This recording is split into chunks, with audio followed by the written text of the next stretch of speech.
দেশের জন্য এবছর খুবই গুরুত্বপূর্ণ, তাই কাউকে বিশৃঙ্খলা বা নৈরাজ্য সৃষ্টি করার সুযোগ দেয়া হবে না।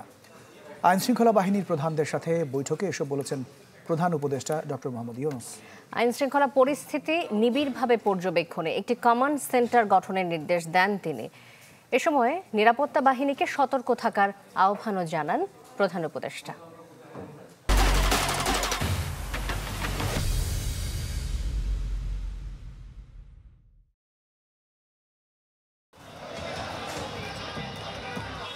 পাঁচ আগস্টের পর ঢাকাসহ দেশের বিভিন্ন স্থানে প্রতিদিনই হরেক রকমের দাবি দাওয়া নিয়ে পথে নামছে মানুষ।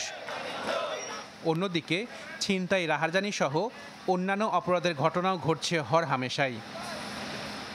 এমন অবস্থায় দেশের আইনশৃঙ্খলার পরিস্থিতি পর্যালোচনায় বৈঠকে বসেন প্রধান উপদেষ্টা ডক্টর মোহাম্মদ ইউনূস, যেখানে উপস্থিত ছিলেন স্বরাষ্ট্র উপদেষ্টা সহ বিভিন্ন বাহিনীর প্রধানরা।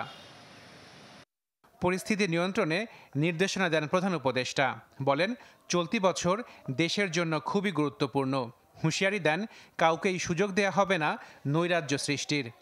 আইন শৃঙ্খলা পরিস্থিতি আমরা যে অবস্থায় প্রথম পেয়েছিলাম ওইটার থেকে অনেকটা উন্নতি হয়েছে এবং আরও উন্নতি হওয়ার অবকাশ রয়ে গেছে। আমরা একেবারে 100% স্যাটিসফাই না, এই জন্য আমরা প্রতিনিয়তই চেষ্টা করতেছি আইন শৃঙ্খলা পরিস্থিতি আরও কীভাবে উন্নত করা যায়।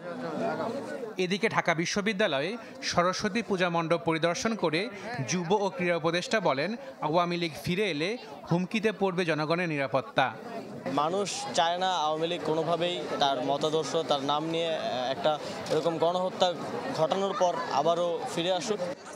আওয়ামী লীগ উস্কানি দিয়ে ফেব্রুয়ারিতে বিশৃঙ্খলা তৈরি করতে পারবে না বলে হুঁশিয়ারি দেন আসিফ মাহমুদ। Ashikin Prince, channel 24, Dhaka.